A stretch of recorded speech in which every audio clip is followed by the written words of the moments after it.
नमस्कार मंडळी, मी अनुषा शिंदे श्राविश किचनल ब्लॉग्समध्ये तुमचं खूप स्वागत करते. तर ना, छानपैकी पक्ष्यांच्या किलबिलाटाने आणि कवळ्या कवळ्या सूर्यनारायणाच्या दर्शनाने आजच्या ह्या नवीन वर्षाच्या पहिल्या दिवसाची सुरुवात झाली आहे. तुम्हा सर्वांना नवीन वर्षाच्या खूप शुभेच्छा. आणि सकाळी सकाळी शांत झोपेनंतर अशी सुंदर पहाट जर असेल, हिरवंगार वातावरण आणि छान असं सूर्यनारायणाचं दर्शन सगळं काही सिंक इन करून मी हनुमान चालिसा ऐकली, सोबत चहाही घेतला आणि गेले ते म्हणजे रांगोळी काढायला. आज मी उंबरठ्याचं पूजन करून रांगोळी काढली. असं म्हणतात की आपल्या उंबरठ्यावर आपले पितृदेव सकाळी सकाळी विराजमान असतात. तर तिथे थोडेसे पुसून घेऊन छान स्वच्छ करून मी तिथे रांगोळी काढली आज आणि दिवा लावून घेतला. शक्य असेल तर मी रांगोळी तर काढतेच शक्यतो, पण उंबरठा पूजन जेव्हा शक्य असेल तेव्हा करते. आज श्रावीलाही सुट्टी होती आणि तिच्या डॅडांनासुद्धा सुट्टी असल्यामुळे स्वतःचा आधी आवरून छान रांगोळी अशी काढून घेतली दारामध्ये आणि खूप प्रसन्न वाटतं बरं का. जशी आपल्याला हवी तशी दिवसाची सुरुवात छान फ्रेश वगैरे होऊन रांगोळी वगैरे काढून. श्रावीलाही खूप एक्साइटमेंट होती, तीही माझ्या मागे मागे करत होती. आज तिचे बारीक चेन वाजवत तुम्ही बघू शकता. जोपर्यंत रांगोळी काढते ती बाजूलाच उभी आहे, तिथून हलत नाही, की तिला असं वाटतं मम्मी काय करते आज नवीन.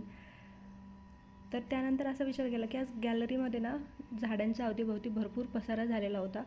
ते झाडांची छान कटिंग करून घेतली सकाळीच. त्यातलं जे छान पालापाचोळा वगैरे काढून घेतला आणि मला ना वॉल डेकोर करायची. प्लीज आयडिया कमेंटमध्ये कळवा. त्यानंतर मी लागले स्वयंपाकाला. तर ना स्वयंपाक करता करता मी ना नवीन एक्सपेरिमेंट करत असे नेहमी, कारण की माझी ना एकाच पद्धतीने पोळी फुगत असते. तर ना ही एक वेगळी पद्धत आहे. ह्या पद्धतीने माझी आई बनवते.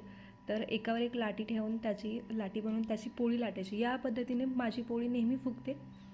आणि जे आपण ती बेसिक जुनी पद्धत आहे, जे की एका कणकेमध्ये दुसरा कणकेचा गोळा टाकून त्याने ना माझी म्हणजे ती सोपी पद्धत आहे, पण त्याने माझी पोळी कधीच फुगत नाही. तर अशी पोळी फुगते. आणि दुसरी म्हणजे पराठा टाईप, म्हणजे छोटंसं पोळी लाटून घ्यायची आणि त्याला त्रिकोणी शेप द्यायचा. या पद्धतीने तर 100% माझी पोळी फुगतेच. त्यामुळे मी कधीतरी अशी किंवा कधीतरी अशी असं वेगळ्या पद्धतीने पोळ्या करत असते दररोज एक्सपेरिमेंट. आणि त्यानंतर मग भाजीचं काय, हा तर दररोजचाच प्रश्न, पण नवीन वर्षाची सुरुवात म्हणून साधं सिंपल असं काही वेगळं केलं नाही. तर ना नाश्त्याला मी शिरा बनवला होता, त्याचा व्हिडिओ बनवायचा राहिला. आम्ही शिरा खाल्लेला आहे गोड. तर आता फक्त पोळी भाजी बनवते साधं सिंपल. तर माझ्याकडे पारशी दोडकी होती, तर त्याची भाजी बनवायची ठरवली मी. आणि छान अशा टम्म फुगलेल्या गरमागरम पोळ्या झाल्याच्यानंतर भाजी बनवायला घेतली. तर ना भाजीसाठी मी मिरची, खोबरं आणि अद्रक लसूणची पेस्ट अशी मिक्सरवरून काढून घेतली होती. शेंगदाण्याचा कूट नाही घातला आहे मी याच्यात, एकदम थोडेसे 3-4 शेंगदाणे. तसं तर मराठवाडा स्टाईल भाजीमध्ये शेंगदाणे असतातच. आम्हाला शेंगदाण्याशिवाय जमतच नाही. पोह्यामध्ये वगैरे सगळ्याच गोष्टीमध्ये शेंगदाणे लागतातच आणि भरपूर लागतात. तर सर्व पोळ्या केल्याच्यानंतर बघू शकता तुम्ही दोन्ही पद्धतीने माझ्या पोळ्या फुगलेल्या आहे. फक्त जी जुनी पद्धत आहे, कणकेमध्ये कणिक घालून ती जी पद्धत केली जाते, त्या पद्धतीने अजून तरी मी सुद्धा शिकतच आहे. तर आपण सोबतच शिकूया आणि माझे व्लॉग असेच पाहत राहा. चॅनलला सबस्क्राईब करा अजून केलं नसेल तर. त्यानंतर भाजी करायला घेतली.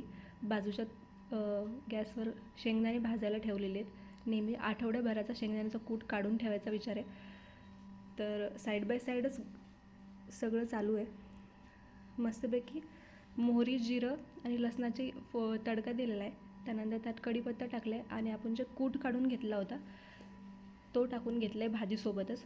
आणि एक वाटी मी पाणी याच्यात घालणार आहे आणि मंद आचेवर भाजी शिजवून घेणार आहे. खूप छान लागते एकदम भाजी. खोबरं घातल्यामुळे एक वेगळी टेस्ट येते. शेंगदाणे साईडला भाजत आलेलेच आहेत. आणि त्यानंतर दुपारचं असं छान असं जेवण करून घरीच आराम केला मी. त्यानंतर संध्याकाळचा चहा वगैरे घ्यायची तयारी केली. चहा गेल्याच्यानंतर गॅलरी अशी थोडीशी स्वच्छ पाहून बरं वाटलं. मला गॅलरीच्या गार्डनमध्ये काय करू शकतो, तर याच्या आयडिया तुम्ही कमेंटमध्ये दिला तर नक्की आवडेल. त्यानंतर संध्याकाळचं सगळं आवरून घेतलं, बेसिन वगैरे भांडे वगैरे आवरून घेतले आणि असं ठरवलं की आपण आता बाहेर चक्कर मारून येऊया. तर चला तर बाहेर जाऊन आलो. तर नेमकंच क्रिसमस झाल्यामुळे बरीचशी क्रिसमसची लाईट्स वगैरे दिसत होते आणि चंद्रही खूप छान होता आज. तर आम्ही ना नेहमी एका ठिकाणी जातो, त्याचं नाव आहे शिंदे डेअरी.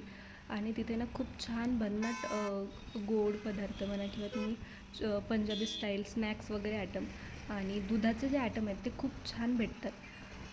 त्यामुळे आम्ही तिकडे निघालेलो आहे आणि ती खराडी आय टी पार्कच्या थोडंसं पुढं गेलं की तिकडे आहे ती पुण्यामध्ये. तर तिथले पदार्थ सर्वच मला खूप आवडले, भन्नाट लागतात तिथले. तर आम्ही पोहोचलेलो आहे आणि श्रावीला आज मी विचारलं तर श्रावीचा फेवरेट इथला मूग डाळीचा हलवा आहे. तुम्ही ते खरवस मूग डाळ हलवा किंवा स्नॅक्समध्ये जे काही हवं ते घेऊ शकता. पाणीपुरी वगैरे सगळंच अवेलेबल आहे. इथे जेवणसुद्धा आहे आणि छान असं तिथून मी मूगडाळ हलवा आणि गाजराचा हलवा घेतला, एक पीस म्हणजे एक प्लेट. त्यानंतर पाणीपुरी घेतली, 2 प्लेट पाणीपुरी. इथली पाणीपुरी कस्टमाइज करून भेटते तुम्हाला. आलू त्यातलं जे मिक्सचर असतं ते कस्टमाइज आहे. त्यानंतर आम्ही मंदिरामध्ये देवदर्शन करायचं ठरवलं आणि गजानन महाराजाचं मंदिर होतं, येताना तिथे दर्शन घेतलं आणि आल्या सर्वात आधी मी झटपट होणारी कुकरमध्ये होणारी आलूची भाजी टाकली, सोबत कणिक भिजवली आणि ना माझ्याकडे थोडासा मसाला होता उरलेला, तर तो मसाला घालून मी मसाला पुरी बनवली. तर हा वाटाण्याचा मसाला आहे, म्हणजे वाटाण्याची मसाला पुरी आणि सोबत आलूची भाजी, असा डिनरचा बेट होता. तर असा हा आमचा पूर्ण नवीन वर्षाचा पहिला दिवस घालवला. तर छानपैकी जेवण झाल्याच्यानंतर प्रसन्न अशा पूर्ण वर्षाचं रिवाईज केलं आणि पुढच्या वर्षासाठी संकल्प केला. चला भेटूया पुढच्या व्लॉगमध्ये. Okay, bye. चॅनलला